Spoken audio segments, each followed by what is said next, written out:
তাহলে এই দরকার নেই ইয়েটা পানিটা ইয়া করার দরকার নেই তার এই যে ইয়া করিয়া আমরা আগে বাইরে তুল করিয়া দিই কাজটা করে এটি বন্ধ করে দিই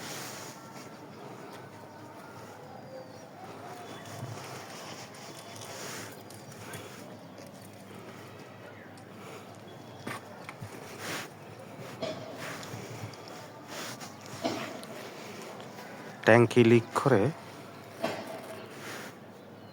মানে ট্যাঙ্কির মধ্যে অসংখ্য লিক করে একদম ছাদ পুরোটাই পানি খেয়ে ভেসে যাচ্ছে। এই পানিতে এই ট্যাঙ্কির মধ্যে আমরা আমাদের ইনজেকশন করতে হবে, ইনজেকশন প্লাগিং দিয়ে এটা বন্ধ করব।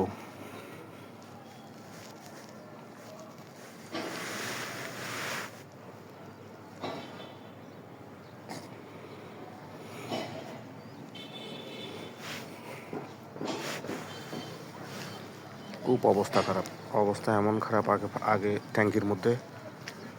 ট্যাঙ্কির পানি লিক করা বন্ধ করতে হবে, ইনজেকশন করে প্লাগিং দিয়ে লিক বন্ধ করব, তারপরে ছাদের ট্রিটমেন্ট করা লাগবে।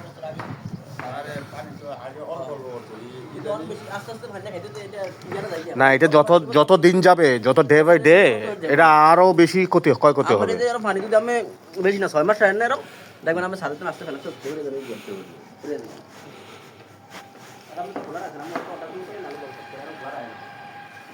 দেখবেন বড় বড় কোম্পানি হয়তো 10 করে লিখে দিয়ে আর নাহলে যেটা করে একটা খোলা রায় না খোলার একটা সমস্যা দেখা গেছে বর্ষালে বৃষ্টি পড়ে আর আমার এরকম পানি দেওয়ার লাইন নেই লাইন বন্ধ করে রাখছে। এখানে একটু আপনারা মাঝে মধ্যে উঠে কাউরে দিয়ে একটু পরিষ্কার করাই নেবেন, তাইলে আপনার ছাদটা ভালো থাকবে। ভাই অনেক পয়সা খরচ করে আপনার ছাদটা করছেন, বুঝছেন?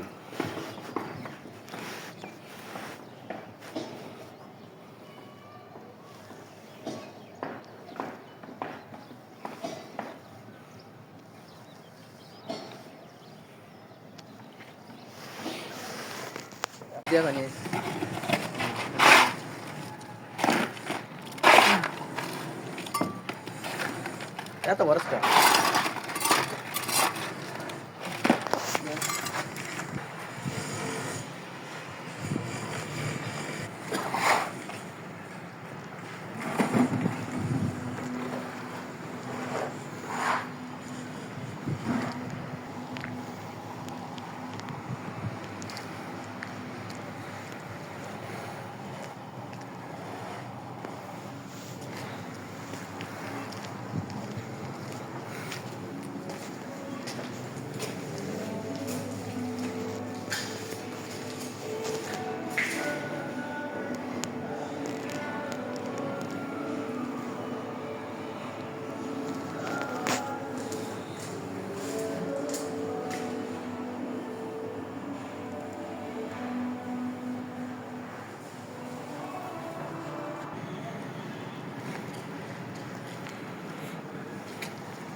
ওই বেশি পানি